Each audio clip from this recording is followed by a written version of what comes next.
우리가 죽었을 때 누군가 우리를 기억을 하면서 그 사람 정말 하나님께서 평생 그렇게 함께 하시는 사람이었지 뭐 이렇게 회고를 한다면은 아마도 이제 그런 평가를 받는 사람은 신앙인으로서는 뭐 잘 산 걸 거예요.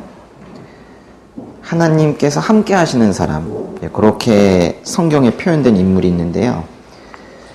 스테반 집사의 최후의 설교에 등장하는 사람입니다. 한번 성경에서요, 사도행전 7장 9절 보세요. 사도행전 7장 9절부터 10절까지 같이 한번 읽어보겠습니다. 그런데 우리 조상들은 요셉을 시기한 나머지 그를 이집트에 노예로 팔아버렸습니다. 그러나 하나님께서는 그와 함께 계셔서 모든 어려움에서 그를 구해주셨습니다. 또 하나님께서는 요셉에게 지혜를 주셔서 이집트 왕 바로의 총애를 받게 하셨습니다. 왕은 요셉을 총리로 삼아 이집트와 왕궁을 다스리게 했습니다. 이집트에 노예로 팔아버렸는데 노예로 있는 그 고난 가운데에도 하나님께서 그와 함께 계셨대요. 하나님께서 그와 함께 하셨대요. 그래서 모든 어려움에서 그를 구해주셨대요. 바로 요셉이라는 인물인데요. 그 다음도 계속 한번 읽어보시죠. 11절. 그때 이집트와 가나안 온 땅에 큰 가뭄이 들어 사람들이 심한 고통을 겪게 됐습니다. 우리 조상들도 먹을 것이 없었습니다. 이집트뿐만 아니라 그 옆에도 모두 그 주변 지역이 흉년이 들어가지고 지금 먹을 게 없는 그런 상황이에요. 그래요. 12절 계속 읽죠.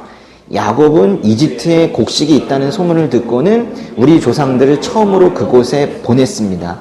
이때 이제 야곱이 곡식을 가지기 위해서 아들들을 보냈죠. 이미 그때 11번째 아들 요셉은 이집트의 국무총리가 되어 있을 때인데요. 13절, 14절, 15절 계속 읽어보죠. 그들이 이집트에 두 번째로 갔을 때 요셉은 자기 형제들에게 자기가 누구인지 밝혔으며 바로도 요셉의 가족에 대해 알게 됐습니다. 이 일 후에 요셉은 사람을 보내 아버지 야곱과 모든 친족까지 합해 75명을 불렀습니다. 그리하여 야곱은 이집트로 내려가게 됐으며 그와 우리 조상들은 그곳에서 죽었습니다. 이것이 이제 요셉이라는 사람의 대략적인 가족사입니다. 우리 출애굽, 출이집트, 그 이스라엘 백성들이 이집트에 갔다가 빠져나온 시기는 크게 두 주장이 있는데 저는 그 중에서 좀 일찍 빠져나왔다라는 그 의견을 저는 보고 있는데요. 그러나 출애굽의 시기, 만약에 여기가 기원 전후를 나누는 예수님 태어난 시기쯤 된다면요, 출애굽은 기원전, 주전이라고 보통 많이 표현하죠. 1400, 이쯤에다 그럴까요? 예. 1446년.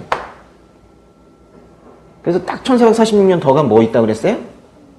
훈민정음 반포 있다 그랬잖아요. 훈민정음 반포. 그리고 주전 1446년으로 가게 되면 이게 바로 출애굽이에요. 출이집트.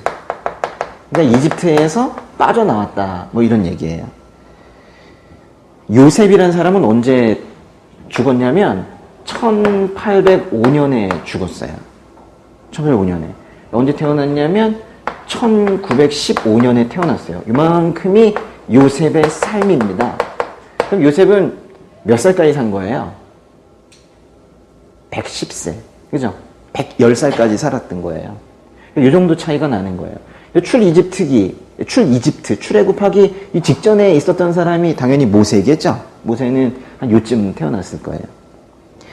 우리가 요셉의 이제 일생을 이제 앞으로 이제 살펴보게 되겠지만은 그의 일생을 표면적으로 보면은 뭐 항상 형통하거나 행복했거나 그런 거는 이렇게 보이진 않아요. 힘든 시기가 많이 있었습니다. 근데 요셉의 그 진실한 내면을 들여다보면은 한 번도 무너진 적이 없는 것 같아요. 내면이 한 번도 무너지지 않는 사람. 그의 속사람은 늘 하나님과 함께 있었던 그런 모습을 우리가 보게 되는 거예요. 아주 참 놀라운 인물입니다. 예수님의 제자 중에 베드로라는 사람이 있죠. 근데 베드로가 나는 유대인에게만 복음을 전하겠다 했는데 하나님께서 강력하게 권고하시고 환상 보여주셔서 이방인인 고넬료라는 사람이 집에 가서 설교를 했던 때가 있어요. 사도행전 가보시는데요. 사도행전에 10장 38절. 이게 베드로가 이렇게 설교를 합니다. 하나님께서 나사렛 예수에게 성령과 능력으로 기름 부으신 것과 하나님께서 예수와 함께 하심으로 예수께서 선을 행하시고 마귀의 능력 아래 짓눌려 있던 사람들을 모두 고쳐주시며 두루 다니셨습니다. 하나님께서 누구와 함께 하셨대요? 예수님과도 함께 하셨다고 하죠. 이 표현을 그렇게 아무 때나 막 쓰는 표현은 아닌 것 같아요. 그렇죠? 하나님께서 누구와 함께 하셨다라는 표현. 예수님에게 쓰는 표현인데 사실은 그것을 지금 요셉에게도 쓰고 있는 거죠. 하나님 아버지께서 그 아들 예수와 함께 하셨던 것처럼 그 이전에 이미 요셉의 전생에 그렇게 함께 하셨습니다. 많은 사람들이 창세기라는 그 성경의 첫 책의 그 뒷부분, 후반부를 보면 다 요셉 이야기거든요. 요셉의 이야기를 읽으면서 자기도 모르게 그 마음속에 요셉의 이야기를 읽으면서 이 마음속에 예수 그리스도를 그리게 되는 사람들이 많이 있어요. 실제로 요셉의 생애와 예수님의 생애가 참 많이 닮아 있습니다. 물론 이제 요셉은 예수님과 유사한 인생을 살았을 뿐 우리와 같은 그냥 보통 인간입니다. 그럼에도 불구하고 우리는 성경에서 요셉의 생애와 그 성품을 묵상해 보면 자연스럽게 예수님이 떠오르는 거예요. 그래서 예수님처럼 살아가고 싶은 열망이 있는 사람들이 있죠. 여기 다 그런 분들일 거라 생각을 해요. 근데 예수님처럼 살아가고 싶은 열망이 있는데 계속 뭐 예수님처럼은 둘째치고 악마처럼 살지만 않아도 될 정도의 처참한 자기의 모습을 보니까 난 정말 왜 이런가 막 이런 싶은 거예요. 근데 예수님처럼 살고 싶은 그 열망이 큰 사람들이 창세기 뒷부분을 이렇게 쭉 보다가 요셉의 이야기가 나오면 요셉의 삶을 관찰하고 그렇게 살고 싶어지는 거예요. 최소한 요셉은 그냥 보통 인간이었기 때문에 뭐 내가 도전해 봐야겠다 뭐 이런 생각이 드는 거예요. 전 그렇게 나쁜 현상은 아니라고 봅니다. 예수님처럼 살아갔던 한 인간의 삶을 살펴보면서 나도 그렇게 살아가고 싶은 거예요. 근데 그렇게 살다 보면 결국 요셉을 따라 사는 것 같지만 결국 예수님처럼 또 살아가게 되는 거거든요. 그런 차원 때문에 우리가 요셉의 삶에 관심을 가지는 것은 아마도 하나님께서 원하시는 걸 거예요. 하나님께서는 요셉의 삶을 통해서 그 인류를 구원하시려는 어떤 그런 큰 계획, 그 틀을 이렇게 보여주세요. 그 구원의 모델과 또 요셉이라는 그 구원자의 그림자, 구원자의 모형, 이것을 먼저 보여주시고 그 이후에 예수님이라는 분에게서 그 모든 것이 성취되는 걸, 그런 걸 다 보여주시는 거예요. 그 이전에 그 많은 유대의 역사 속에서 예수님을 계속 보여주시죠. 그리고 나중에 예수님이 오셨을 때 내 아들이다 하시려는 계획을 가지고 계신 거예요. 그때 많은 사건들을 보여주셨지만 특별히 요셉의 삶은 그대로 그 예수님의 삶에서 또 이게 나타나요. 그래서 요셉을 통해서 보았던 어떤 희미한 그 구원의 그림자가 예수님에게 가서 환하게 열리는 거예요. 우리가 요셉을 알 필요가 있어요. 요셉의 아버지가 누구죠? 야곱이죠, 야곱. 우리 지난주에 살펴봤던 야곱입니다. 야곱의 아버지는 이삭, 이삭의 아버지는 아브라함. 그래서 이제 요셉 앞에 그 세 사람이 더 있죠, 그렇죠? 아브라함이 있고요, 그렇죠? 아브라함이 있고, 그리고 이삭이 있고, 그리고 야곱이 있고, 그렇죠? 야곱이 있고 이렇게 있죠, 그렇죠? 그래서 아브라함, 이삭, 야곱, 그 다음에 이제 요셉 이렇게 넘어가는 건데요. 아버지 아들, 아버지 아들, 아버지 아들 그렇게 돼 있죠. 예. 야곱에게는 12아들이 있었습니다. 그 중에 요셉이 11번째 아들이에요. 근데 이제 성경을 보면은 이 세 사람, 아브라함, 이삭, 야곱과 이 요셉은 그 성경에서의 위치가 많이 달라요. 그냥 아버지 아들, 아버지 아들인데 여기에서는 큰 간극이 있어요. 출애굽기 한번 가보세요. 출애굽기에 출이집트기라고도 되어 있는 출애굽기의 3장 6절 보세요. 하나님께서 이집트에서 노예 생활하고 있었던 이제 이스라엘 백성들을 이끌어내기 위해서 모세에게 사명을 주시려고 하는 장면인데요. 내가 너를 선택했다. 네가 이 백성을 구출하라. 이렇게 사명 주시는 장면인데 출애굽기 3장 5절부터 한번 읽어봅시다. 5절, 6절 읽어보세요. 하나님께서 더 이상 가까이 다가오지 마라. 내가 서 있는 곳은 거룩한 땅이니 내 발에서 내 신을 벗어라 라고 말씀하셨습니다. 그러고는 나는 내 조상의 하나님 곧 아브라함의 하나님, 이삭의 하나님, 야곱의 하나님이다 라고 하셨습니다. 이건 이제 쓴 사람이 모세인데요. 여기 지금 주연 배우로 있는 사람도 모세고, 근데 이 모세는 아브라함도 알고 이삭도 알고 야곱도 알고 다 알아요. 그리고 요셉도 압니다. 왜냐하면 모세는 요때 사람이기 때문에요. 요때 사람이기 때문에 이 앞에 있는 이 조상들의 이름들을 다 안단 말이에요. 그런데 하나님께서 말씀을 하시면서 나는 아브라함의 하나님, 이삭의 하나님, 야곱의 하나님. 그래서 이제 모세는 요셉의 하나님이라고 하시겠구나 했는데 그냥 거기서 또 끊으시는 거예요. 아브라함의 하나님, 이삭의 하나님, 야곱의 하나님이라고 하시지 뒤쪽에 결코 요셉의 하나님이라는 말을 붙이지 않습니다. 창세기가 50장까지 있거든요. 창세기가 이제 50장까지 있는데 창세기 1장부터 시작해서 쭉 해서 50장까지 있어요. 그 중에서 중간에 가면 11장이 있고 12장이 있고 36장이 있고 37장이 있는데 여기 1장부터 시작해서 이 11장까지는 모든 인류에 대한 내용입니다. 창조와 함께 모든 인류에 대한 내용이고 그 다음에 12장부터 시작해가지고 쭉 50장 마지막까지가 바로 저 아브라함, 이삭, 야곱, 요셉에 대한 이야기인데요. 그 중에서 12장부터 36장까지가 바로 아브라함, 이삭, 야곱에 대한 이야기고 이 뒷부분에 37장부터 시작해서 이 50장까지 이렇게 많은 부분이 있죠. 이렇게 많은 부분을 사실 요셉이라는 사람에게 할애를 했어요. 그럼에도 불구하고 하나님께서는 자신을 소개할 때 요셉의 하나님 이런 표현을 쓰질 않아요. 여러분 한 인물에 대해서 성경에서 이렇게 많은 장을 할애했다는 건 우리가 눈여겨볼 필요성이 있는 거예요. 요셉의 삶에 대해서 이해하지 못하면 하나님의 경륜에 대해서도 우리가 이해하는 부분에 뭔가 결함이 생길 것 같아요. 그래서 좀 살펴보는 건데요. 창세기는 하나님께서 이 4명, 아브라함, 이삭, 야곱, 요셉, 이 4명은 이제 우리 보통 족장이라고 하는데요. 이 4명의 족장의 삶에 어떻게 개입하시고 그들을 이끄셨는가에 대한 이야기예요. 또 하나님께서 이 사람들을 통해서 어떻게 인류의 구원을 이루어 가시는가를 중심으로 쓴 책이 바로 창세기입니다. 그리고 창세기는 결국 끝에는 요셉의 이야기로 마무리가 되는데요. 계속 얘기하지만 그럼에도 불구하고 성경은 우리가 믿는 하나님을 요셉의 하나님이라고 표현하지는 않아요. 마태복음, 마가복음, 누가복음에 모두 다 나오는 예수님께서 부활에 대해서 설명하시는 그런 부분이 있어요. 거기서도 좀 전에 읽었었던 우리 출애굽기 3장 6절의 말씀을 예수님께서 인용하실 때 여전히 아브라함의 하나님, 이삭의 하나님, 야곱의 하나님 이러고 마세요. 예수님께서도 결코 요셉의 하나님이라는 표현을 쓰지 않습니다. 요셉이 첫째 아들이 아니라서 그럴까요? 여러분 요셉의 아버지인 야곱도 첫째 아들이 아닙니다. 그렇죠? 야곱 위에 형 에서가 있어요. 물론 쌍둥이긴 하지만 그래도 엄연히 이건 둘째예요. 그 이유는 또 아닌 것 같아요. 아브라함, 이삭, 야곱 이 앞에 있는 세 사람은요. 성경 잘 읽어보시면 이들을 믿음의 조상이다 이렇게 표현을 해도 아주 인간적인 결함이 많은 분들이에요. 그런데 요셉은 이 사람은 실존 인물이 맞나 싶을 정도로 흠을 찾기가 매우 어려워요. 결함이 거의 보이지 않아요. 이 앞에 있는 세 사람과는 너무 달라요.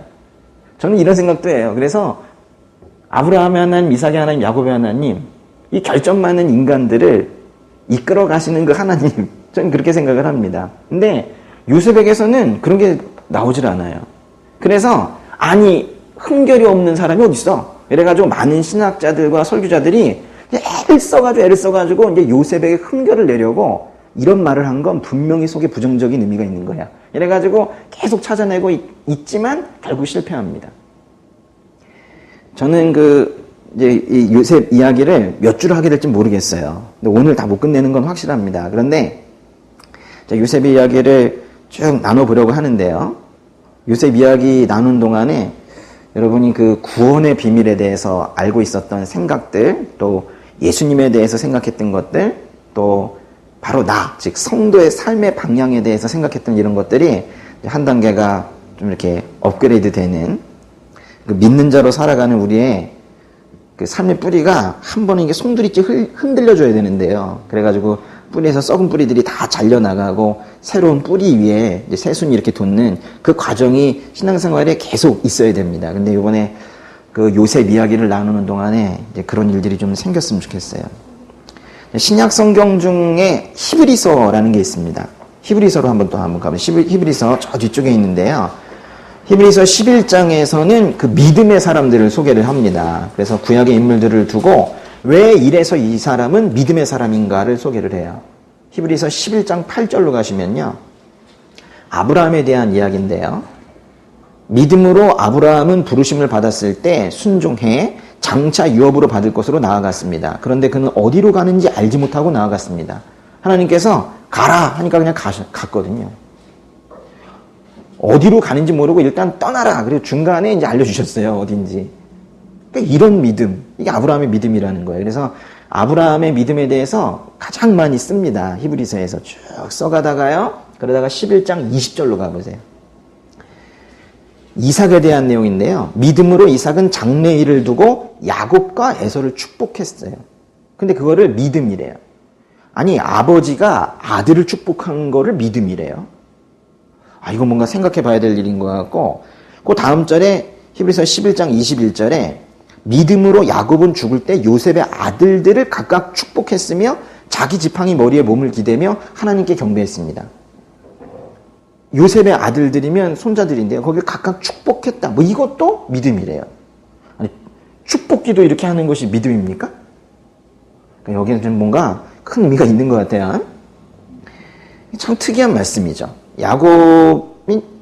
야곱이 자신의 아들인 요셉의 아들, 그러니까 손자죠. 므낫세와 에브라임을 각각 축복한 거를 성경에서는 지금 믿음이라고 하고 있는 거예요.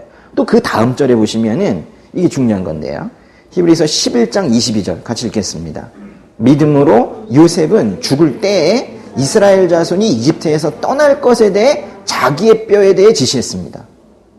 아니, 요셉이 이제 죽을 때, 이제 임종 때네요. 죽을 때 이스라엘 백성들이 이집트에서 떠날 것, 출애굽할 것에 대해 또 자기의 뼈에 대해 지시한 게 믿음이래요. 점점 어려운데요. 그러니까 히브리서의 요셉에 대한 믿음, 요셉의 믿음을 이 한 문장으로 표현하고 있어요. 자기의 뼈에 대해 지시한 게 믿음이래요. 얼핏 보면 뭐 이해가 되게 어려운데요. 요셉이 여러 환란을 거쳐 이집트의 국무총리가 되어서 살다가 죽을 때 다시 만나게 된 형제들에게 유언한 내용입니다. 형제들보다 먼저 죽었는데요. 다시 창세기로 가겠습니다. 창세기의 맨 마지막으로 가세요. 창세기 마지막 3절. 마지막이니까 50장이겠죠. 그렇죠? 50장에 24, 25, 26절. 길지만 같이 읽겠습니다. 그런 후에 요셉이 그의 형제들에게 말했습니다. 저는 이제 죽지만 하나님께서 분명히 여러분을 돌아보셔서 여러분을 이 땅에서 데리고 나가 아브라함과 이삭과 야곱에게 맹세하신 땅으로 인도하실 것입니다. 요셉은 이스라엘의 자손들에게 맹세시키면서 말했습니다. 하나님께서 분명히 여러분을 돌아보실 것입니다. 그러면 여러분은 제 뼈를 이곳에서 갖고 나가주십시오. 요셉이 110세에 죽었습니다. 그들이 요셉을 향료로 처리해 이집트에서 그를 입관했습니다. 요셉이 죽은 때는 여기 이제 1805년이고요. 이집트를 탈출한 때에는 1446년입니다. 그러니까 죽고 300년도 더 넘은 한참 이후의 일인데요. 한 340년 이후의 그런 일입니다. 요셉은 실제로 자신이 국무총리를 하고 있어서 자신 믿고 아버지부터 그 형제들이며 그 많은 친척들이 이집트로 다 와서 살게 되었는데 거긴 자기 자신들이 머물러야 될 땅이라고 생각하지 않은 거예요. 그래서 거기서 분명히 빠져나갈 텐데 언제 빠져나갈지 모르는 상태에서 유언을 한 거예요. 1805년에 유언을 한 거예요. 그리고 나중에 결과적으로는 이들이 그 유언에 따라 정말 빠져나가게 되는데 빠져나갈 때 자기의 뼈를 좀 가져다가 이집트에 자기를 묻지 말고 그 하나님께서 약속하신 땅, 이 지중해 이 동쪽에 있는 이 가나안 땅에다 묻어달라는 거예요. 지금 이집트는 이 아래쪽에 있거든요. 이 아래쪽에 있었던 그 요셉이 자기의 뼈를 나중에 언젠간 모르지만 이 가나안 땅으로 가게 되면 거기 가다 묻어달라. 이런 얘기인 거예요. 이집트는 자신들의 땅이 아니라는 거예요. 그러니까 이런 거죠. 우리 민족이 살 곳은 여기가 아닙니다. 형님들도 잘 알겠지만 하나님께서 우리에게 주신 가나안 땅으로 우리는 꼭 가야 합니다. 그리고 분명히 가게 될 겁니다. 그때 내 뼈도 가나안 땅으로 좀 가져가서 거기 묻어주세요. 지금 이렇게 유언을 하는 거예요. 근데 이제 그거를 또 300년이 넘도록 이스라엘 백성들이 또 기억을 합니다. 그러니까 뼈를 또 그래서 잘 간직하고 있어요. 그러다 결국 1446년에 이집트를 탈출을 할 때 모세가 그 지금 바쁜 와중에 뼈를 챙깁니다, 또. 그래서 결국 뼈를 가지고 나가요. 출애굽기 가보세요. 출애굽기 13장에. 이집트기 13장 19절에 모세는 요셉의 뼈를 가지고 나왔습니다. 요셉이 예전에 이스라엘의 아들들에게 맹세시키기를 하나님께서 분명히 너희를 구하러 오실 것인데 그때 너희는 내 뼈를 이곳에서 갖고 나가도록 하라 라고 했기 때문입니다. 이 출애굽기 13장 19절에 이 말씀 보세요. 모세가 요셉의 뼈를 가지고 나왔대잖아요. 그러면 그 지금 뼈, 시신, 이거를 지금 잘 관리하는 게 중요한 것이 아니고 그 뼈가 나간다라는 게 결국 이집트에서 탈출한다라는 거예요. 지금 그 탈출의 증거물로서 지금 이 뼈가 지금 그 의미가 있는 거예요. 그러니까 마침내 요셉의 유골이 여기까지 와서 여기 가나안 지역의 한 중간쯤 가면 세겜이라는 지역이 있는데요. 이 가나안의 세겜 지역에 정말 묻히기까지 합니다. 여호수아서로 가보세요. 여호수아서 24장 32절. 이스라엘 자손은 이집트에서 나올 때 들고 나왔던 요셉의 뼈를 세겜, 곧 야곱이 전에 세겜의 아버지 하몰의 아들에게서 은 100개를 주고 샀던 땅의 한 부분에 묻었습니다. 그래서 그 땅은 요셉 자손의 유산이 됐습니다. 참으로 놀랍습니다. 그러니까 지금 이 전체적인 사건도 경이롭지만은 더 놀라운 건 이 창세기에, 출애굽기에, 여호수아서에, 심지어 저 신약성경의 히브리서에 있는 이 놀라운 이 성경 기록의 이 일관성, 전 이게 더 놀라워요. 그래서 제가 성경을 계속 읽으면 성경을 믿게 된다고 하는 거예요. 단순히 여러 번 읽었다고 해서 자동적으로 믿게 된다는 건 아니지만은, 그래서 성경을 읽으면서 이러한 일관성을 발견하시면 그 믿음이 생기는 거예요. 1500여 년간 40여 명의 저자가 따로 쓰고 써서 그걸 모았다고는 도저히 상상하기 어려운 그런 일관성이 성경 속에 있어요. 흔들림 없이 어느 한 방향으로 쭉 가죠. 하나의 지향점을 향해서 성경 66권이 쭉 달려가는 겁니다. 그 지향점에 계신 분을 지금 우리가 믿고 있는 거예요. 요셉은 이스라엘 백성들이 이집트를 빠져나갈 때 자신의 뼈도 함께 가져가라고 말을 한 건데요. 여기서 요셉이 자신의 뼈를 중요하게 여겨라, 내가 너희들을 처음에 먹여 살렸지 않냐, 이런 뜻이 아닌 거예요. 자신의 뼈에 대해서 말한 게 아니라 자신의 뼈는 사실 하나의 소품일 뿐이고 증거물일 뿐이고, 실제로 요셉이 강조한 건 봐라, 분명히 빠져나간다. 이스라엘 백성들은 반드시 이집트를 빠져나가서 가나안 땅에 정착할 거다. 반드시 구원될 것이다. 그걸 지금 말하고 있는 거예요. 자신이 있는 거예요. 그러니까 내 뼈가 났다가 나중에 내 뼈가 나가는지 안 나가는지 봐. 그때 그날은 분명히 올 테니까 내 뼈 분명히 가져나가. 이렇게 지금 당당하게 지금 말하고 있는 거예요. 나중에 이집트를 빠져나가게 될지 안 될지 자신도 스스로 확신할 수 없었다면, 믿음이 없었다면 이런 말 못하죠. 그러니까 요셉이요, 아주 이 사실을 굳게 믿고 있었던 거예요. 근데 요셉 당시에 이 말을 하는 거는 좀 이상할 수도 있어요. 왜냐하면 잘 살고 있었거든요, 이집트에서. 그리고 또 자신의 그 국무총리 권력으로 인해서 한 고센이라는 지역에 목축하기 아주 좋은 그 땅에 다 잘 살고 있었거든요. 그런데 자, 죽을 때 얘기한 거예요. 여기 아니다. 반드시 나간다. 반드시 일어날 일이다. 우리가 빠져나가는 건. 왜냐하면 그거는 하나님께서 약속하신 거다라는 거예요. 하나님께서 말씀하신 거니까 우리는 분명 이집트를 떠나서 가나안 땅으로 갈 겁니다. 그때 내 뼈도 함께 가져가 주시오 라고 말한 이 요셉의 이 확신을 히브리서에서 믿음이다 이렇게 얘기를 한 거예요. 근데 가나안 땅으로 가게 될 거라는 이 하나님의 약속은 사실은 요셉이 하나님으로부터 직접 받은 거 아니거든요. 요셉은 아버지인 야곱을 통해서 그 약속을 전해 들은 거예요. 창세기로 다시 가겠습니다. 창세기에 28장 보세요. 창세기 28장 3절. 전능하신 하나님께서 네게 복을 주셔서 너로 하여금 자식을 많이 낳고 번성하게 해 너로 여러 민족을 이루게 하실 것이다. 또 하나님께서 아브라함에게 주신 복을 너와 네 자손에게 주셔서 네가 지금 나그네로 살고 있는 땅 곧 하나님께서 아브라함에게 주신 그 땅을 네가 차지하게 되기를 바란다. 이건 지금 이삭이 야곱을 축복하는 장면인데요. 누가 누구를요? 이삭이 야곱을. 그러니까 지금 보세요. 그 축복의 땅, 그 땅에 대한 약속을 받은 건 아브라함인데 그거를 지금 이삭이 전해 듣고 이삭이 야곱에게 전해주고 있는 요 장면인 거예요. 잘 보니까 그 축복에서도 가나안 땅을 주시겠다는 약속은 아브라함에게서 시작이 된 거예요. 하나님께서 아브라함에게 약속하신 것이 이삭에게 전달이 되었고 그것이 다시 야곱에게 전달이 되고 어렸을 때부터 12아들을 모아놓고 야곱이 했던 말을 요셉이 같이 들은 거예요. 그러니까 요셉은 지금 하나님과 지금 요셉의 입장에서는 아브라함이 누구예요? 증조할아버지? 아버지, 할아버지, 증조할아버지 맞죠? 증조부. 그러니까 하나님과 증조할아버지 사이에 그 언약이 자기가 죽은, 자기 때도 아니고 자기가 죽은 언젠가 반드시 이루어질 거라는 거를 확신하고 있었던 거예요.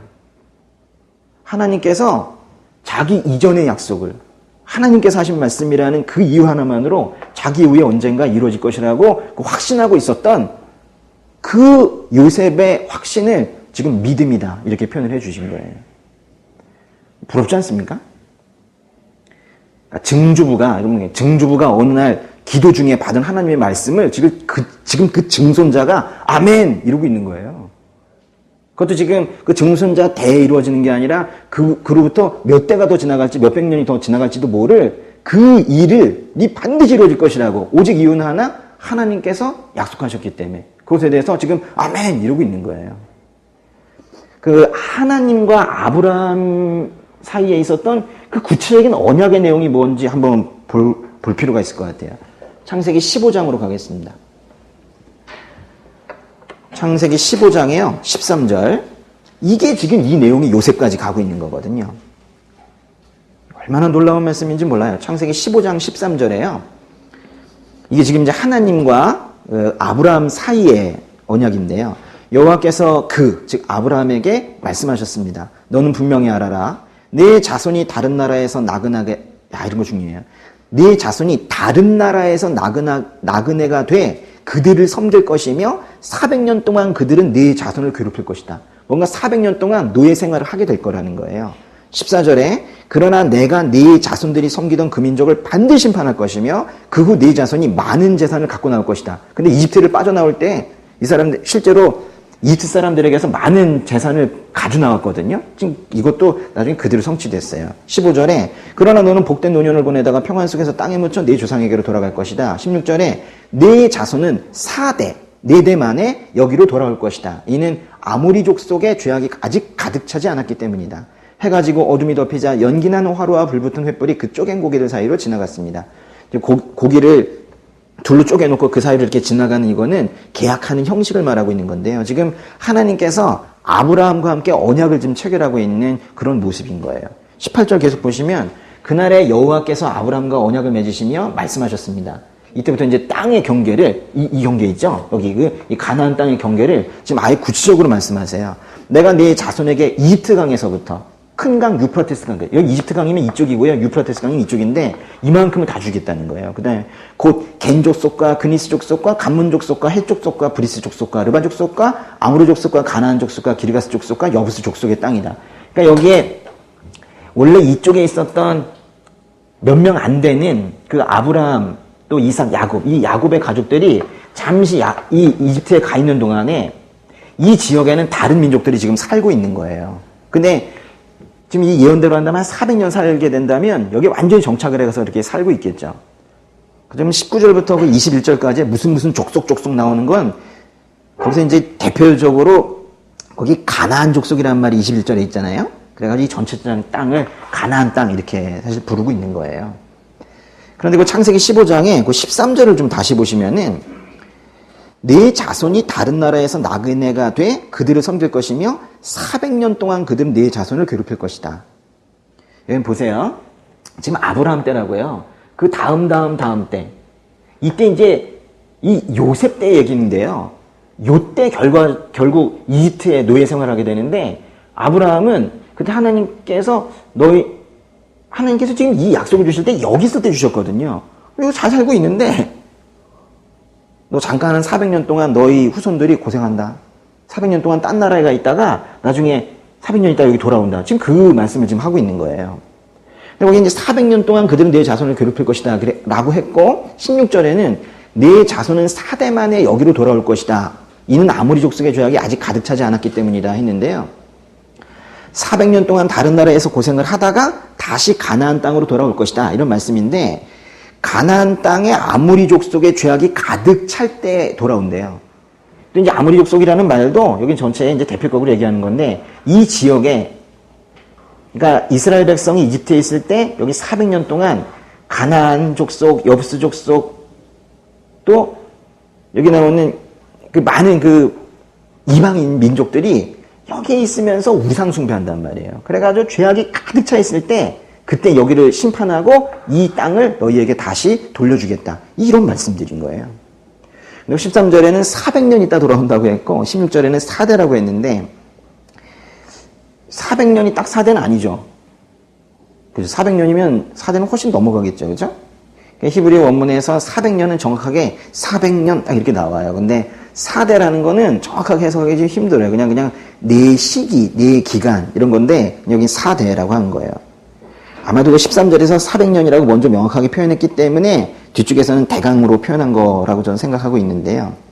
그러면 이스라엘 백성들이 이집트에 있었던 기간이 정말로 400년인가요? 그래서 요셉이 1915년에 태어났고 1905년에 죽었는데 요셉이 이쪽에 있다가 형들이 팔아가지고 이집트에 팔려갔거든요. 팔려가가지고 여기 가서 이제 국무총리를 하게 된 건데 국무총리를 한 거는 한 이 중간쯤 했겠죠. 그쵸? 30살에 국무총리가 됐어요. 그러니까 한 요 중간 정도 될 텐데요. 한 요쯤에 국무총리가 됐어요. 정확하게 하면 한 37살에서 한 44살 사이에 그때 그 아버지와 형제들이 이쪽에 기근이 많아가지고 찾아가 봤더니 여기에 요셉이 있었던 거예요. 말하자면요, 그 얘기는 좀 계속 앞으로 나오겠지만은 한 요쯤 요셉이 한 37세에서 한 44세 정도 되는 한 요쯤부터 이스라엘 백성들이 이집트에 와서 살게 돼요. 그리고 결국 1446년에 요때 나가게 됩니다. 그래서 계산해 보면은 약 한 360년 정도 돼요. 400년 안 되잖아요. 그런데 요셉이 죽고 난 이후에 이 이집트에 와서 살고 있는 이 이스라엘 백성들이 요셉을 모르는 다른 왕들이 등장을 하면서 이 이스라엘 백성들을 계속 탄압을 합니다. 그래서 거의 요셉이 죽자마자 이 사람들이 정말 노예 생활처럼 되게 돼요. 괴롭힘을 많이 당합니다. 그래야 결국 나중에 모세를 통해서 360년 만에 나오는데요. 400년이 조금 안 되죠. 그런데 나중에 여기서부터 한 40년 동안 광야 생활을 하게 돼요. 그래가지고 요 광야 생활 40년 끝냈을 때 그때 가나안 땅으로 들어가게 되거든요. 그럼 몇 년이에요? 400년 된 거죠. 이집트에서 정착을 했다가 360년 후인 1446년에 이스라엘 백성들이 이집트를 탈출하게 되는데요. 그 후 40년 광야 생활을 거치고 400년 만에 가나안 땅에 지금 들어가게 되는 거예요. 제가 지금 쭉 전체 역사를 여기저기서 뽑아가지고 쭉 이렇게 열거를 해서 이렇게 드린 거지, 사실 이 말씀들은 여기저기 퍼져 있습니다. 근데 그걸 이렇게 모아보면 정확하죠. 아브라함이 믿었고, 이삭이 믿었고, 야곱이 믿었고, 그에 따라 요셉이 따라 믿었던 그 하나님의 약속의 말씀이 정확하게 성취가 된 거예요. 하나님께서 약속하셨고, 그 백성이 그거를 믿은, 그 믿음의 결과인 거예요. 그러니까 지금 제가 뭘 말씀드리려고 하는 것 같아요? 하나님의 약속은 반드시 성취된다는 거예요. 그러니까 하나님의 약속을 구하시고 하나님의 약속을 믿으셔야 된다는 거예요. 요셉은 그 아버지인 그 야곱이, 우리 그 지난주에 야곱이 그 하란이라는 곳으로 여기 이제 지중해가 있고 여기 이 아래쪽에서 저 위에 이제 하란까지 가는 뭐 그 여정에 대해서 지난주에 우리 나눈 적이 있었는데, 이 하란에 가 있을 때, 여기 가가지고 가서 결국 결혼까지 합니다, 야곱이. 그리고 이 하란에 있을 때 요셉도 나왔어요. 그래서 6살쯤 되었을 때 이제 다시 내려오기 시작을 하는데요. 이미 가나안 땅에 살고 있던 야곱의 가족이 다른 나라에 가서 살게 되고 그 후손들이 400년간이나 타국 생활을 하게 될지는 아마도 약속을 받을 땐 몰랐을 거예요. 그러나 하나님께서 말씀하셨다는 그 하나의 이유만으로 요셉은 그냥 믿은 거예요. 자기가 직접 들은 것도 아니고 아버지한테서 전해 들은 건데 하나님께서 말씀하셨다니까 믿은 거예요. 순수함이 있는 거예요. 그러니까 이 믿음에 이런 순수함이 있는 거예요. 이걸 쓴 사람을 누가 보지 못했잖아요. 그런데 요셉은 지금 이걸 열었어도 믿었을 거예요. 순수하게. 하나님의 말씀이라니까. 하나님의 말씀이면 다 맞지. 그래서 믿는 거예요. 그러니까 요셉이 그런 사람인 거예요. 그러니까 요셉의 아버지인 야곱에게는 4명의 아내가 있었거든요. 원래는 이제 2명인데 그 두 여인의, 사실 뭐 자매 관계인데 두 여인의 또 종들이 있어요. 그래가지고 종들을 또 첩을 삼아서 또 애를 낳기 때문에 결국 처가 둘, 첩이 둘 이래가지고 총 4명의 여인에게서 아들들을 낳았습니다. 야곱, 이 야곱은요, 그 레아라는 아내가 있었고요. 또 라헬이라는 아내가 있었어요. 이제 언니, 동생인데요. 라헬을 많이 좋아했어요. 레아와 라헬. 그리고 이들의 종이 있었어요. 종이. 레아의 종은 실바라는 종이 있었고 라헬의 종은 빌하라는 종이 있었는데 이 4명에게서 아들을 12명을 낳고 또 딸도 1명 낳고 그렇게 합니다. 그러니 레아의 아들이 많아요. 레아의 첫째 아들이 이제 레아에게서 태어납니다. 혹시 야곱의 첫째 아들이 누군지 아세요? 예, 맞아요. 르우벤이라는 사람이에요. 르우벤. 둘째 아들은 시므온이라는 사람이고 셋째 아들은 레위이고 넷째 아들이 유다예요. 그래서 우리 그 넷째 아들 유다에게서 쭉 내려오는 사람들을 우리가 유대 민족이다라고 얘기하는데 유다도 첫째 아들이 아닙니다. 첫째 아들은 르우벤이에요. 르우벤. 나중에 그 르우벤은 첫째 아들은 나중에 이 빌하랑 간통을 하는 바람에 나중에 혼나요. 그래가지고 뭔가 장자로서 채통을 지키지 못했고 시므온과 레위는 매우 폭력적인 사람입니다. 그리고 그 다음에 유다도 흠결이 많죠. 어쨌든. 그리고 이제 뭐 실바의 아들들도 있고 라헬의 아들도 있는데 이 라헬의 아들이 바로 요셉이에요. 요셉. 그리고 한 명이 더 있는데 바로 베냐민이에요. 베냐민. 11번째 아들, 12번째 아들이에요. 그런데 이 라헬이 11번째 아들 요셉을 낳고 얘가 아직 어렸을 때 그 다음에 베냐민을 낳다가 죽어요. 난산으로 베냐민을 낳고 죽어요.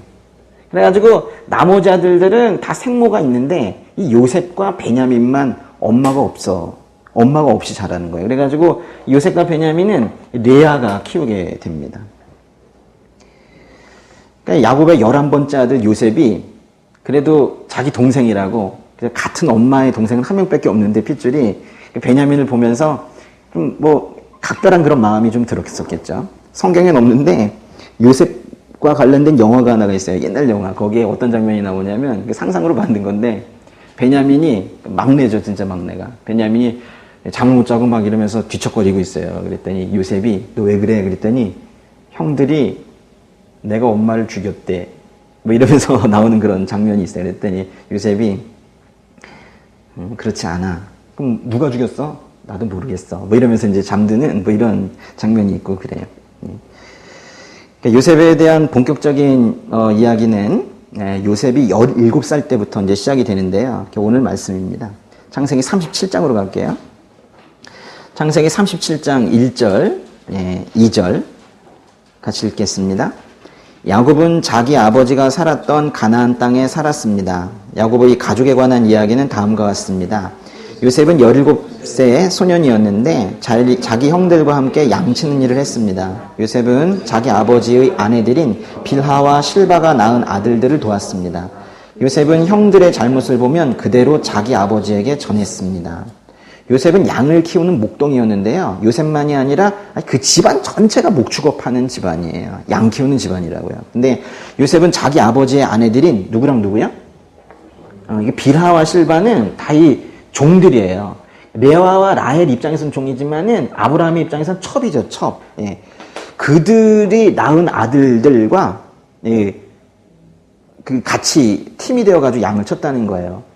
실바가 낳은 아들이 이제 단, 뭐 납달리, 여긴 갓, 아셀, 뭐 이런 4명의 아들과 함께 그렇게 양을 치다 보니까 이 첩의 자식들이 하는 행동들이 부정한 것들이 좀 있었나 봐요. 뭐 거짓말도 좀 하고 뭐 속이고 하는 뭐 이런 게 있었나 봐요. 그래서 요셉이 그거를 아버지께 말씀을 드리는 거예요.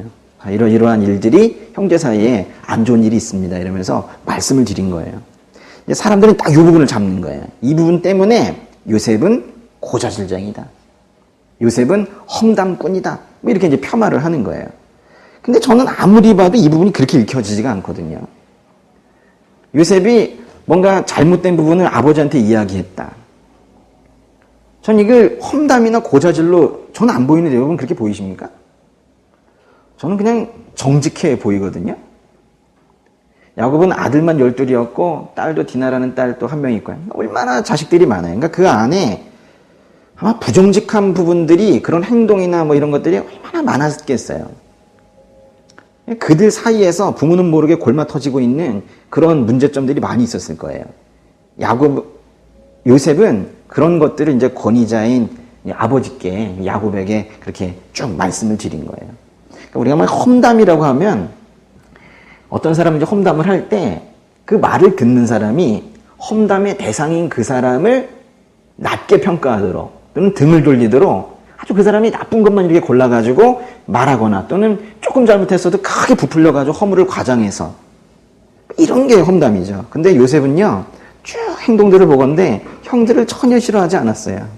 요셉은 그냥 정직한 사람인 거예요. 잘못됐습니까? 잘못됐다고 말하고 있는 거예요. 3절 같이 읽겠습니다. 이스라엘이 늙음하게 요셉을 얻었기 때문에 다른 아들들보다 그를 더 사랑했습니다. 그래서 그에게 귀한 옷을 지어 입혔습니다. 4절. 그의 형들은 아버지가 자기들보다 요셉을 더 사랑하는 것을 보고 요셉을 미워해 그에게 다정한 인사말도 짜지 않았습니다. 여기 3절에 이스라엘이라는 말은 야곱을 얘기하는 거예요. 하나님께서 야곱에게 지어준 이름이 이스라엘이에요. 근데 이 야곱의 이름이 그 민족의 이름이 되고 나중에 국가의 이름이 되기도 한 거죠. 예. 야곱은 자식들을 모두 사랑했습니다. 거의 다 사랑했대잖아요. 그러나 3절에 보면 요셉을 다른 아들들보다 더 사랑했다고 한 거예요. 누군 사랑 안 한 건 아니지만 더 사랑하는 게 요셉이었다는 거예요. 여기서 사랑은 말 그대로 귀하게 여기고 더 신경 써주고 뭐 그런 겁니다. 왜 요셉을 더 사랑했을까요? 아마도 그 생모였던 라헬을 정말 좋아했어요. 예. 레아는 속아서 결혼했고 이 라헬을 정말 사랑했거든요. 그래서 뭐 요셉을 더 이뻐했을 수도 있지만은 이 베냐민 나타가 죽은 라헬. 그래가지고 요셉은 어렸을 때부터 엄마를 생모를 잘 모르고 그렇게 컸잖아요. 그러니까 얼마나 치근해 보여요. 그래가지고 아마 그래서 더 신경을 썼을 수도 있습니다. 근데 그게 마음으로만 있었던 게 아니라 툭툭 말을 할 때마다 요셉만 더 이뻐한다라는 게 보였나 봐요. 더군다나 3절에 보면 요셉에게만 귀한 옷을 해 입혔대요. 아니, 확연히 표현이 된 거예요, 겉으로. 어떤 번역에서는 귀한 옷을 뭐 채색 옷이라고 표현하고 어떤 번역에서는 소매가 긴 옷. 소매가 긴 옷은 뭔 뜻일까요? 소매가 긴 옷을 입고 나서 무슨 일을 할 수 없잖아요. 그러니까 뭔가 귀하게 크는 옷, 뭐 이런. 다 귀하다는 뜻입니다. 근데 그 귀한 옷을 요셉에게만 입혔다라는 거예요. 그래서 이제 형들이 요셉을 시기합니다. 4절에 보면은 형들이 요셉에게 다정한 인사말조차 하지 않았습니다. 개역개정에서는 그에게 편안하게 말할 수 없었다라 그랬는데요. 형들이 그래서 아주 미운 거예요. 아버지의 사랑을 독차지하는 거. 그래서 말을 잘 걸지도 않았겠지만은 말을 건다 하더라도 뭐 툭툭 던지면서 아주 기분 나쁘다라는 티를 탁탁 냈겠죠. 이 부분에 대해서 형들에게 또 뭐라고 하기도 어려워요. 자식들은 사랑을 공급을 받아야 되는데 야곱의 입장에서는 난 다 사랑했다는 거예요. 아빠 입장에서는. 근데 다만 요셉을 더 사랑한 것뿐이다. 뭐 이렇게 얘기하겠지만 그래서 다른 형제들이 부러워한 거죠. 근데 이제 부모는 자식에게 절대적인 사랑을 그냥 퍼부어 줘야 되는데 사랑을 해주는 것만큼 중요한 게 바로 편애하지 않는 거거든요. 여러 형제가 있을 때 절대로 편애해서는 안 됩니다. 그게 이제 큰 상처가 되는 거예요. 나중에 간증이나 이런 이야기를 들어봐도 편애 이야기가 참 많이 나와요. 근데 부모들은 항상 얘기하죠. 다 사랑했다. 이러면서. 제가 이 부분을 묵상을 하면서 저도 이제 아들이 셋 있잖아요. 그래서 나는 또 편애하고 있지 않나 뭐 생각을 해본 거예요. 한 명 한 명 떠올리면서 좀 겁나더라고요. 근데 이제 결론은 아니다. 난 아니다. 편애는커녕 누구 하나도 제대로 사랑해주지 못하고 있다. 뭐 이런 생각이 들었습니다. 근데 이제 요셉의 삶의 결론을 이제 알잖아요, 제가. 어떻게 나중에 살아갔는지. 이제 그거를 생각하고 나니까 편애는커녕 누구 한 명도 제대로 사랑하지 못하고 있는 이 제 모습을 보면서 걱정이 되는 거예요. 요셉은 결국 사랑 많이 받고 자란 사람이거든요. 꿈이 많고 사랑이 많고 이런 사랑 많이 받고 자란 사람이 결국에는 고난 중에 무너지지 않고 또 정직하게 자라고 하나님 앞에도 제대로 서게 되는 걸 보면서 저 겁이 나는 거죠. 이게 지금 더 이상 사랑을 퍼부어주는 걸 유예해서는 안 되겠구나. 어렸을 때부터 계속 퍼부어줘야 되는구나. 이런 생각을 하게 되는 거예요. 그래서 또 뭐 매주 다짐하고 잘 안 되지만은 또 다짐하는 거예요. 이번 주에도 이 말씀 보면서 나도 이제 사랑을 아주 퍼부어줘야겠다. 특별히 이런 생각을 했어요. 아이들이 웃을 때 그 웃음의 의미가 뭔지 잘 관찰해야겠다. 아이들이 울 때 그 눈물의 의미가 무엇인지 그걸 잘 해석을 해야겠다. 뭐 이런 생각 이번 주에 많이 했습니다. 근데 이제 야곱에 가지고 실제로 편애가 있었나 봐요. 그래서 편애로 인해 불화가 생긴 거예요. 그러니까 이제 굳이 잘못을 찾자면 사실은 요셉에게 있는 건 아니고 아버지인 야곱에게 문제가 있는 거예요. 근데 일이 이제 더 커지는 거예요. 37장에 그 5절, 6절 보세요. 그 다음 5절, 6절 시작. 한 번은 요셉이 꿈을 꾸고 그것을 자기 형제들에게 말했습니다. 그 때문에 그들이 요셉을 더 미워했습니다. 요셉은 그들에게 이렇게 말했습니다. 제가 꾼 꿈 이야기를 들어보세요. 7절. 우리가 밭 가운데서 곡식단을 묶고 있었어요. 그런데 제가 묶은 단이 일어나 똑바로 섰어요. 그러자 형님들의 단이 제 단을 둘러서서 절을 하는 것이었어요. 어떤 꿈이래요? 이렇게 벌판에서 그 12아들들이 다 곡식단을 잘라가지고 이렇게 해놓는데 곡식단을 다 세워놨겠죠, 이렇게. 그랬더니 주변에 있는 형들의 곡식단들이 하나하나 고개를 숙이면서 이 요셉의 곡식단에 절을 하더라. 뭐 이런 얘기예요. 요셉이 이제 이 꿈을 꿨는데 아주 너무도 생생한 거예요. 구약성경에서 보통 꿈을 꿨다고 하면 하나님께서 계시를 주신 거거든요. 근데 이 꿈이 그냥 넘길 수 없는 너무 또 생생한 그런 꿈인 거예요. 그래서 이걸 뭐 말하지 않고는 못 베기겠는 거죠. 그래가지고 말한 거예요. 이 꿈의 의미 때문에 말한 게 아니라 이 꿈이 너무 생생해서 너무 신나서 그냥 말한 거예요. 그러니까 형들이 묶은 곡식단이 요셉이 묶은 단에 뭐 절을 한다는 건 분명히 뭐 요셉이 그 중에서 뭐 지도자격이 된다. 뭐 이런 의미 아니겠습니까? 내가 이 얘기를 하면 형들이 기분이 좋을까 안 좋을까?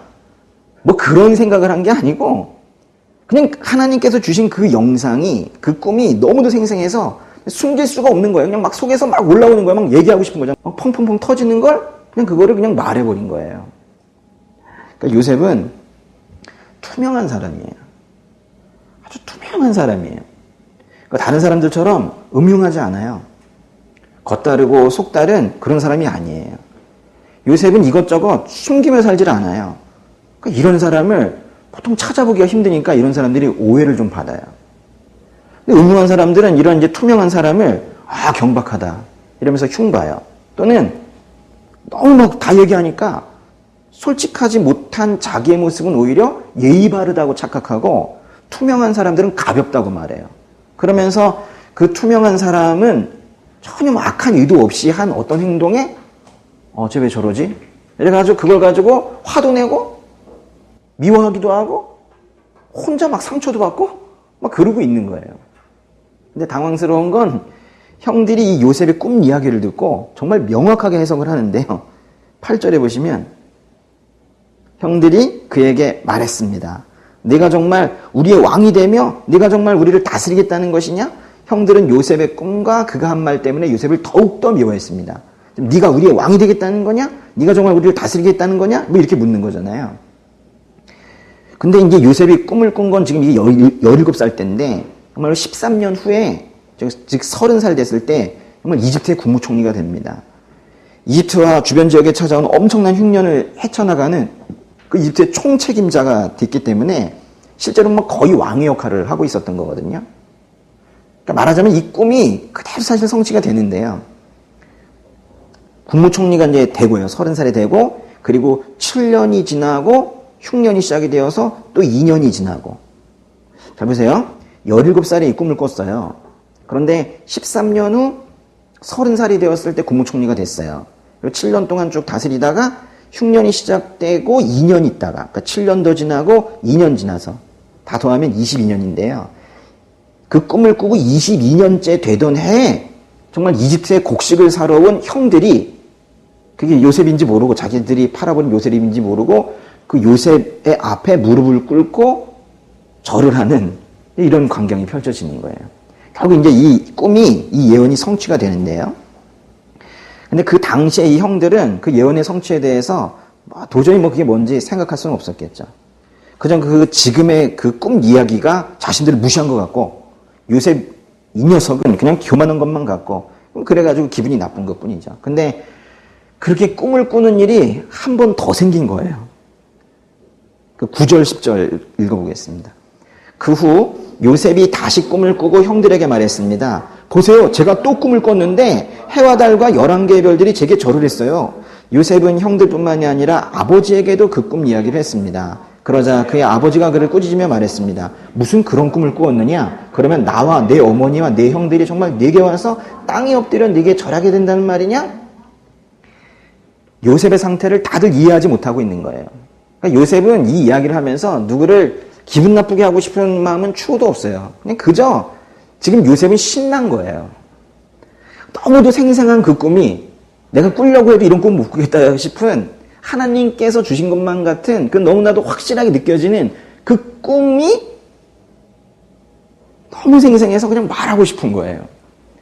그래서 심지어는 그래서 지금 이게 자면서 꾼 꿈인데 그게 그냥 자면서 꾼 꿈 정도가 아니라 자기가 나 꿈을 가지고 있어 할 때 그 꿈이 되어버린 거예요. 그러니까 말하지 않고는 지금 참을 수가 없는 거예요. 그래서 그냥 말한 거예요. 이 속에서 환한 빛으로 꿈틀꿈틀 뭐 퐁퐁퐁 솟아나는 그런 그냥 우리 보통 꿈이라고 하는 그거 있죠. 그냥 뭉클뭉클한 그 꿈 말하고 싶은 거예요. 그래가지고 말을 한 거예요. 해와 달과 11개의 별이 저한테 절을 했어요. 완전 신나요. 이러면서 얘기한 거예요. 근데 이 집안은 참 모두 아주 꿈 해몽 전문가들인데요. 말을 하자마자 그러는 거예요. 그럼 우리가 너한테 절하는 거네? 뭐 이러는 거예요. 요셉은 별 생각이 없이 말했는데 아주 꿈 해석을 다들 정확하게 합니다. 점점 상황이 안 좋아져 가는 거예요. 형들이 요셉을 더더욱 미워하게 됐습니다. 그때 이제 아버지인 야곱의 마음은 어땠을까요? 10절에 보면 요셉을 꾸짖었다 이렇게 되어 있는데 야곱은 요셉을 꾸짖었지만 미워하지 않았습니다. 그럼 나도 너한테 절을 한단 말이냐? 라고 꾸중하는 것 같았지만 속으로는 이런 생각했어요. 이 녀석은 다르네. 잘 키워야겠다. 다른 녀석이다. 이런 거예요. 그 다음 절 보세요. 11절에 보시면 그의 형들은 요셉을 많이 질투했으나 그의 아버지는 그가 한 말을 마음에 담아 두었습니다. 그러니까 야곱은 안 거예요. 아버지는 알았어요. 요셉이 꾸었고 그 마음에 품게 되었다는 그 꿈이 누구에게서 왔다는 걸? 하나님에게서 왔다는 걸 안 거예요. 그러니까 하나님의 꿈은요. 10명의 형들이 이해하지 못해도 그 상황에서 한 사람의 아버지가 알아줘요. 그러니까 야곱이 알 수 있었어요. 아들의 꿈이, 요셉의 꿈이 이거는 그냥 꿈이 아니다. 하나님의 꿈이다. 하나님의 약속이다. 이건 이루어진다. 그거 안 거예요. 야곱은 근데 어떻게 알았을까요? 형들은 모르는데 그냥 인생 연륜 때문에. 왜냐하면 야곱도 그 자신도 인생 가운데 하나님의 꿈을 꾸고 그 꿈을 향해서 달려가 봤거든요. 그러니까 하나님의 꿈을 경험한 사람이 하나님의 꿈을 가진 사람을 발견해내요. 볼 수 있게 돼요. 그러니까 여러분이 만약에 이제 기도 중에 어떤 확신을 주셔가지고, 야, 이거는 분명히 나의 꿈이 아니라 하나님의 꿈이야 라고 해서 누군가한테 고백을 한 거예요. 말하자면 뭐, 나 어느 나라에 가래, 또는 나 무슨 일을 하래, 나 어디에 뭐 도전해보래. 남들이 보기에는 전혀 안 될 것 같은, 환경을 볼 때 전혀 안 될 것 같은데, 그 꿈을, 근데 이게 나도 알아, 지금 환경이 그런 건. 근데 하나님께서 나에게 주신 것 같아. 그래가지고 누구한테 가요. 그러면 이제 그 얘기를 듣는 사람이, 그래, 기도는 열심히 해서 좋긴 한데, 네, 안 돼, 그거는. 너무 늦었어. 특별히 이러죠. 나이가 너무 많어. 또는, 야, 그건 돈 있어야 된다. 이건 돈 없으면 그거 못해. 자본금 없으면 못하는 일이다, 그거. 또는 이러죠. 야, 그거 영어 안 되면 안 돼. 영어 해야지 돼, 그거. 이게 세상이 거의 이러는 거예요. 이제 세상에 어떤 꿈을, 자신의 꿈을 이렇게 얘기를 해도 5분 만에 그냥 묵살되는 경우가 많아요. 세상에는 그 꿈이 하나님의 꿈이 있다라는 거를 모르고 그걸 말을 해도 알아주는 사람이 거의 없어요. 많지 않아요. 그러니까 여기 있는 것처럼 10명 중에 1명 정도? 근데 그 사람이 아닌 다른 사람들한테 한 서너 번 얘기하고는 상처받아서 그냥 그만두잖아요. 근데 알아주는 사람이 있어요, 그래도. 저한테는 계속 따라다니는 영상이 하나가 있어요. 제가 이제 영어로 강의를 하고 있는 그런 장면, 그런 어떤 화면인데요. 아주 밝은 분위기는 아니에요. 제 위에 이렇게 조명이 있고, 이 아래쪽에는 외국인들이 많이 이렇게 앉아서 제 이야기를 듣고 있는 뭐 이런 장면인데, 이게 제 마음에 들어온 게 15년 전에 들어갔거든요. 15년 전 제 마음에 어느 지하철역을 걷고 있다가 갑자기 훅 들어왔는데 그 뒤로 빠져나가질 않는 거예요. 그때 하나님 모르고 있을 때인데 그 이후에 제가 하나님을 만나게 됐어요. 그래서 저는 이제 그 이전에 그게 지가 어디 출세해가지고 어디 뭐 교수나 돼가지고 어디 가서 외국인들에게 뻐기면서 그렇게 강의하고 싶은가 보지. 그거는 하나님 만나기 전에 꿈이었기 때문에 나의 꿈이고 욕심이야. 이래서 제가 그거를 이제 무시했었어요. 근데 이제 그 영상이 없을 줄 알았는데 하나님을 만나고 나서 더욱더 선명해지기 시작을 하는 거예요. 그 앉아있는 사람들의 얼굴들도 막 보이고요. 그 옆에 카메라를 들고 있는 사람들도 보이고 저의 포즈도 보이고 이런 것들이 보이기 시작을 하는 거예요. 근데 이제 그걸 보면서도 계속 의아한 건 생각해보면 저는 뭐 제가 영어로 외국인들 앞에서 강의할 기회가 없잖아요. 관세법을 한국사를 영어로 강의할 기회는 전혀 없잖아요. 그러니까 왜 나는 그런 영어로 강의할 기회가 전혀 없는 사람인데 그런 걸 자꾸 떠올리게 하실까. 근데 그런 와중에 제가 신학대학원을 갔어요. 저는 신학대학원 처음 갈 때 처음에 저를 선교사로 부르셨다고 생각을 했어요. 그래서 저는 처음에 들어가자마자 저는 선교사가 될 겁니다. 이렇게 얘기하고 그랬었어요. 들어갔더니 다른 분들은 다 목사님 되고 싶어 하시더라고요. 처음엔 다 선교사인데 나중에 다 목사로 바뀌었어요, 꿈들이. 근데 저는 처음에 목사님 되는 거에 대해서 생각도 안 하고 그냥 선교사 돼야 되겠다 이러고서 갔어요. 그래서 저는 오래 생각하는 게 어느 나라로 보내실까? 우리 가정 전체를 어느 나라로 보내실까? 좀 계속 그것만 생각하고 있었어요. 근데 계속 그 학교를 다니는데 저의 시선이 계속 선교사도 아니고 목사도 아니고 그 앞에 가르치는 교수님들에게 계속 가 있는 거예요. 나도 가르치고 싶다. 이런 생각이 드는 거예요. 그래서 교회사라는 과목을 가르치고 싶어졌어요. 그래서 교회사를 이제 더 공부해서 이제 가르치고 싶다. 뭐 이런 생각 때문에 쉽게 말하면 교수가 되고 싶다는 생각 때문에 이제 신학대학원 1학년 때 친해진 교수님한테 물어봤어요. 교수님, 제가 지금 시작을 하면은 신학교에서 학생들을 가르칠 수 있을까요? 제가 이 질문을 한 때가 37살이었었거든요. 그랬더니 그 교수님이 뭐라 하셨냐면은 너무 늦었어. 그래서 끝났어요, 대화가. 너무 늦었어요. 이래가지고, 이게 맞죠. 왜냐면 37살이면은 이미 신학은 대부분 외국 가서 하고 오니까 석사, 박사 코스 다 끝나고 와서 강사나 조교수 이미 하고 있는 그런 나이지 그 시기에 시작하는 사람은 없어요. 그리고 저는 또 1학년이었으니까 뭔가를 다 마치고 하려면 너무 시간이 맞지가 않는 거죠. 그래서 늦었구나. 그래 생각을 했죠. 그래가지고 이제 터벅터벅 이제 집에 오는데 갑자기 확 열리면서 또 그 영상이 또 보이는 거예요. 이게 뭐냐 이게 또. 제가 또 막 강의를 하고 있는 거예요. 저는 알아듣지도 못하는 영어로. 누군가가 막 말을, 걔도 전데, 저는 못 알아듣는 영어를 계속 하고 있더라고요. 제가 그 영상이 포기가 안 되는 거예요. 점점 시간이 지나면 지날수록 그게 정말 하나님이 주신 꿈 같은 거예요. 아닐지도 모르죠. 근데 그게 하나님의 꿈이건 아니건 간에 그 에너지가 너무 큰 거예요. 제가 가만히 있기만 하면 그게 떠오르는 거예요. 제가 그게 떠오를 때마다 얘기했으면 주변 사람들 못 살았을 겁니다. 또 그 얘기냐고. 근데 제가 그거를 꾹 숨기고, 왜냐면 안 될 것 같은 거거든요. 더군다나 영어도 못하는 게 무슨, 안 될 것 같거든요. 그러니까 괜히 실없는 사람 될 것 같고 그래가지고 꾹꾹 숨기고 있는 거예요.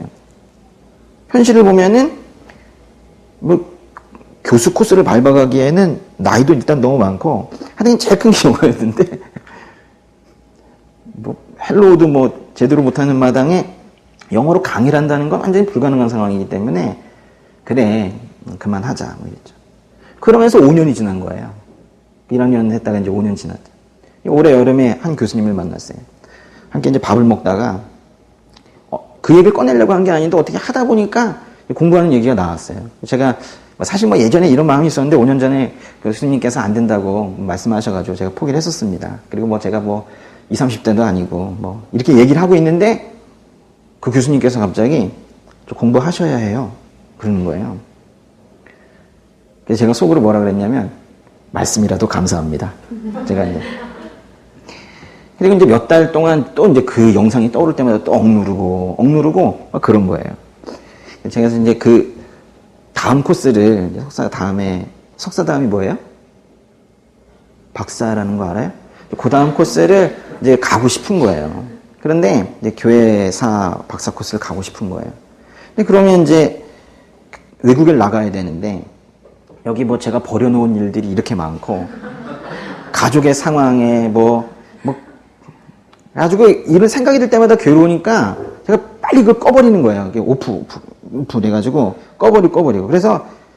그래서 화난 게 아니에요. 그래서 꿈을 쪽박 내는 게 환경이에요. 환경이라기보다는 꿈을 쪽박 내는 건 환경 탓인 거예요. 환경 탓하면 꿈은 다 쪽박 나고 말아요. 5분도 안 걸려요.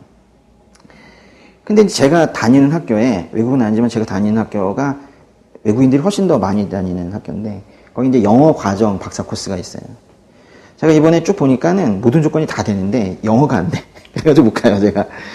헬로우 굿모닝 이 정도로는 영어 수업을 들을 수도 없고, 제가 거기 박사 하시는 분들과 토론을 해봤는데, 그냥 들었어요. 근데 토론을 할 수 없고, 논문은 결코 쓸 수 없고. 실은 그래서, 내가 수업을 들을 수 있나 싶어가지고, 영어 수업 몇 개를 석사 과정에 몇 개 수업을 영어로 한번 들어봤어요. 그랬다가 나왔는데요. 했다가 너무 어려워가지고 2번이나 취소를 했었어요.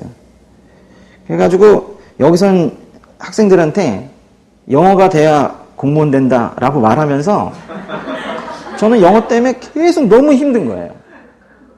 누가 나한테 말 걸까봐. 더군다나 꼭 이래요. 서울대 나오셨으니까 영어 잘하겠죠? 그 얘기가 제일 싫어요. 저는 국사학과예요. 제가 원서를 봤다면 그건 삼국유사 한문으로 본 거지 제가 말하는 원서는 영어가 아니에요. 영어로 공부할 기회가 전혀 없어요. 그래서 제가 이제 제 마음이 왔다 갔다 하는 거예요. 그래가지고 자꾸 이런 생각을 자꾸 하냐. 이거 그만하자. 네가 다 해야 되는 게 아니야. 이러면서 그만해. 교회 잘해. 교회 잘 섬겨. 얼마나 불쌍해 다들. 이러면서 그럴 때마다 또 다시 또 그 영상이 또 확 펼쳐지는 거예요. 계속 또 뭐를 하고 있고, 말을 하고 있고. 앞에 있는 분들이, 흑인분들이 많아요. 제 영상에. 그것도 특이해요. 흑인분들이 보고 있고, 몇 분은 플래시 터지는 카메라를 가지고 있고 막 그래요. 근데 15년째 제가 지금 이러고 있는 거예요. 앞에 그 계시는 분들의 숫자를 제가 대충 세보니까 한 50명 정도 돼요. 50명 정도의 외국인이 제가 모르겠어요. 발표인지 강의인지 설교인지 모르겠는데 하여튼 하고 있는 거를 쭉 듣고 있어요. 15년째 그분들이 듣고 있어요, 지금. 3주 전 어느 날 아침에 제가 기도를 하는데 갑자기 주님께서 이렇게 말씀하시는 것 같은 거예요. 명호야, 영어 힘들지? 네, 저 영어 힘들어요. 영어 공부는 너 자기 개발 아니다. 그러시는 거예요. 제가 영어 학원을 다닌 게 21살 땐가 한번 갔었으니까 지금 몇 년, 20년 훨씬 지났잖아요. 그죠?